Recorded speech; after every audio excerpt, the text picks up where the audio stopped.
Bismillahirrahmanirrahim. Assalamualaikum warahmatullahi wabarakatuh. Alhamdulillahi rabbil alamin. Wa bihi nasta'inu ala umuri dunya waddin. Wassalatu wassalamu ala asyrafil anbiya'i wal mursalin, Nabiyyina Muhammadin wa ala alihi wa sahabatihi ajma'in wa man tabi'ahum bi ihsanin ila yaumiddin. Amma ba'd. Di dalam Al-Qur'an Allah telah mengajak kita untuk berfikir dan merenungkan tentang bagaimana Allah menyatukan dua hati antara suami dan istri. Wa min ayatihi an khalaqalakum min anfusikum azwaja litaskunu ilaiha wa ja'ala bainakum mawaddata wa rahmah inna fi dzalika laayatin liqaumin yatafakkarun. Dan di antara tanda-tanda kekuasaan Allah menciptakan untuk kalian pasangan-pasangan kalian agar kalian, wahai para suami, merasa tenang kepada istri kalian.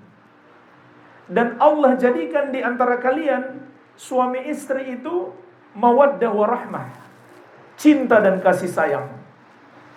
Sesungguhnya kata Allah, pada yang demikian itu terdapat tanda-tanda kekuasaan Allah bagi siapa? Bagi orang-orang yang berfikir, yang merenung. Maka dia pasti mengetahui Allah itu maha kuasa, maha besar, maha mampu untuk melakukan apa yang dia kehendaki. Jadi jemaah sekalian, ini pelajaran bagi kita semuanya, agar kita selalu mengagungkan Allah, agar kita mengerti Allah itu maha kuasa, yang menakdirkan segala sesuatu, kebaikan dan keburukan di tangan Allah. Allah yang menakdirkan. Dan yang paling utama adalah agar kita menyembah hanya kepadanya, agar kita beribadah kepadanya, tidak menduakannya, tidak mempersekutukannya. Ini pelajaran bagi semuanya, bukan hanya bagi kedua mempelai. Allah yang maha kuasa, maka hanya dia yang pantas untuk disembah. Itulah sebabnya kalimat yang paling agung, zikir yang paling afdal, yang selalu kita ucapkan adalah La ilaha illallah. Tidak ada Tuhan yang berhak disembah kecuali Allah subhanahu wa ta'ala. Nasihat saya sampaikan kepada kedua mempelai, saudara kami Ade Tayani dan saudari kami Dwi Retno. Saya nasihatkan untuk bertakwa kepada Allah subhanahu wa ta'ala dan senantiasa meluruskan niat, melakukan segala aktivitas karena Allah semata-mata. Itulah yang disebut dengan ikhlas. Dan ketahuilah, menikah itu adalah sebuah ibadah yang sangat agung. Oleh karena itu hendaklah selalu menata hati, selalu meluruskan niat. Kita menikah untuk ibadah kepada Allah subhanahu wa ta'ala. Kita menikah untuk mencontoh Rasulullah sallallahu alaihi wasallam. Maka hendaklah kita ikhlaskan niat kita semata-mata karena Allah subhanahu wa ta'ala. Dengan begitu insyaallah ta'ala sebuah pernikahan, sebuah bahtera rumah tangga akan diberkahi dan ditolong oleh Allah. Dan juga jemaah sekalian, di balik pernikahan itu masih banyak pintu ibadah yang lain. Contohnya apa? Silaturahmi antara dua keluarga. Ini ibadah yang sangat agung. Menjalin hubungan yang baik, mengeratkan hubungan antara sesama muslim adalah ibadah yang sangat agung. Makanya ini harus dirawat, harus dijaga persaudaraan ini. Hubungan baik harus dijaga. Antara suami istri itu harus menjaga hubungan baik juga antara keluarga besar mereka masing-masing. Sehingga mereka harus selalu berlaku baik antara satu dengan yang lainnya. Banyak lagi pintu-pintu ibadah antara suami istri. Suami menafkahi istri adalah ibadah. Suami menjaga istri adalah ibadah. Istri berbakti kepada suami adalah ibadah. Kalau dikaruniai anak, merawat anak adalah ibadah. Memberikan pendidikan terbaik bagi anak adalah ibadah. Suami mendidik istri adalah ibadah. Istri menasehati suami adalah ibadah. Dan banyak lagi jemaah sekalian. Bahkan setiap satu suapan nafkah yang diberikan suami kepada istri itu adalah ibadah. Setiap pekerjaan istri di rumah, membantu suami mengurus rumah, mengurus anak, itu adalah ibadah. Jadi jangan lupa, setelah menikah ini masih ada ibadah-ibadah yang sangat banyak untuk bekal kita di kehidupan setelah mati. Karena orang yang cerdas, orang yang pintar itu bukan hanya memikirkan kehidupannya di dunia, tetapi yang lebih penting adalah kehidupan setelah mati. Makanya Rasulullah SAW pernah ditanya, wa ayyul mu'minina aqyas ya Rasulullah, orang mukmin manakah yang paling pintar? Orang muslim manakah yang paling cerdas? Apa jawab beliau? Aktsaruhum lil mauti dzikra wa ahsanuhum lima ba'dahu istidadan. Ulaikal aqyas. Orang mukmin yang paling cerdas itu adalah yang paling banyak mengingat mati dan paling baik persiapannya untuk kehidupan setelah mati. Dan ketahuilah jemaah sekalian, persiapan untuk hidup setelah mati bukan hanya sholat, bukan hanya puasa, bukan hanya zakat. Seorang suami berlaku baik kepada istri termasuk persiapan dia untuk kehidupan setelah mati. Seorang istri berbakti kepada suami termasuk sebesar-besar persiapan untuk kehidupan setelah mati. Oleh karena itu jemaah sekalian, saya ingatkan khusus kepada suami untuk bertakwa kepada Allah dalam memperlakukan istri. Ingatlah, wahai saudaraku, di pundakmu ada tanggung jawab. Bukan sekedar tanggung jawab yang dititipkan oleh bapak dan ibu mertua. Bukan sekedar tanggung jawab yang dititipkan oleh keluarga istrimu, tapi tanggung jawab kelak di hadapan Allah. Jadi, kalau suami itu berlaku buruk kepada istri, bapaknya, ibunya, keluarganya kelak akan menuntut dia di hari kiamat. Dan Allah sendiri akan menuntut dia. Jadi berhati-hatilah, bertakwa kepada Allah. Jangan berlaku buruk kepada istri. Kalau tidak mau berurusan panjang di akhirat kelak. Rasulullah SAW mengingatkan di dalam haji wada, subhanallah, haji wada itu haji terakhir Nabi SAW. Tidak lama lagi beliau wafat, dihadiri oleh hampir seluruh kaum muslimin. Maka tentu beliau pilih nasihat-nasihat yang paling penting untuk disampaikan. Maka di antara yang beliau sampaikan di hadapan ribuan kaum muslimin ketika itu. Ini saat-saat menjelang tidak lama lagi Nabi SAW wafat. Beliau bersabda, "Fattaqullaha fi nisaikum, fa innakum akhadtumuhunna bi amanillah, wastahlaltum furujahunna bi kalimatillah." Wahai para suami, bertakwalah kalian kepada Allah dalam memperlakukan istri-istri kalian. Karena kalian telah mengambil mereka dengan perjanjian Allah. Dan kalian menghalalkan hubungan suami istri dengan kalimat Allah.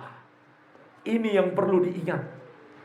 Suami terhadap istri ada perjanjian dengan Allah. Ada kalimat Allah yang harus dia pertanggungjawabkan kelak di hari kiamat. Oleh karena itu Allah Subhanahu wa taala berfirman, "Berlaku baiklah kalian kepada istri-istri kalian."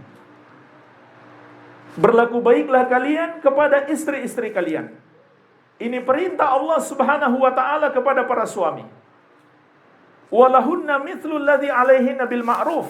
Ingat wahai para suami, para istri punya hak seperti kewajiban mereka. Harus ditunaikan dengan cara yang baik. Ada sebagian suami mereka merasa hak mereka besar atas istri sehingga mereka berlaku sewenang-wenang. Padahal istri juga punya hak yang tidak kalah besarnya dengan kewajibannya. Oleh karena itu Allah mengatakan, wa ashiruhunna bil ma'ruf. Perlakukan istri-istrimu dengan cara yang baik. Dan yang paling penting bagi suami yaitu menjaga istrinya dari api neraka. Ini yang paling penting bagi suami. Sebagaimana perintah Allah, ya ayyuhalladzina amanu qu anfusakum wa ahlikum nara. Wahai orang-orang yang beriman, jagalah dirimu dan keluargamu dari api neraka. Bagaimana caranya suami menjaga istri dan anak-anaknya dari api neraka? Berikan pendidikan agama. Itu caranya. Perintahkan untuk melakukan sholat. Perintahkan untuk berpuasa. Perintahkan untuk menjaga hijabnya. Itulah suami yang terbaik, yang menjaga istrinya dari api neraka.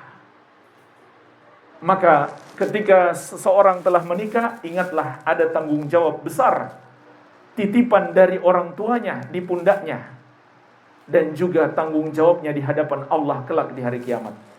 Kemudian bagian yang terakhir, saya ingin menasihatkan khusus kepada saudari kita yang menikah. Sebagai seorang istri, hendaklah selalu taat kepada suami. Ketahuilah, ketaatan seorang istri kepada suami adalah ibadah yang sangat agung dan jaminan masuk surga.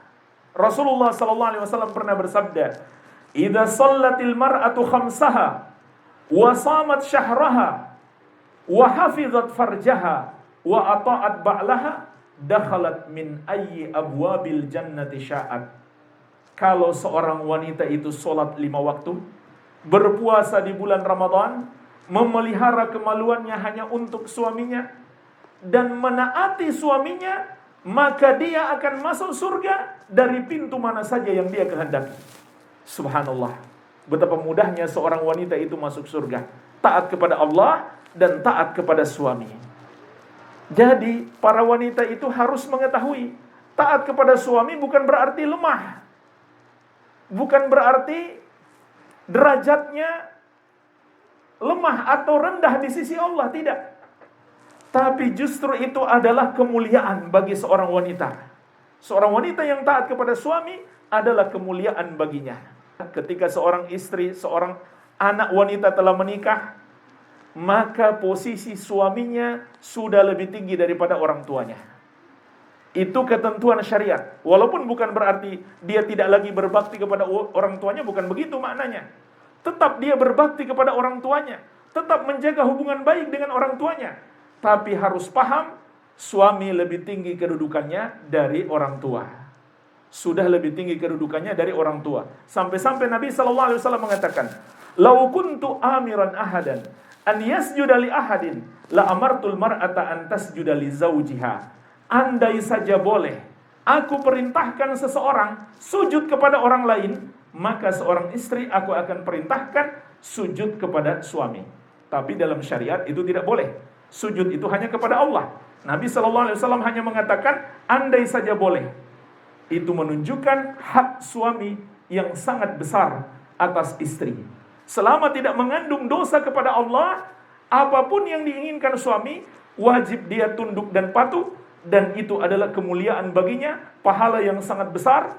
Dan juga jamaah sekalian, ketaatan istri, bakti istri kepada suami adalah sebesar-besarnya sebab langgengnya rumah tangga.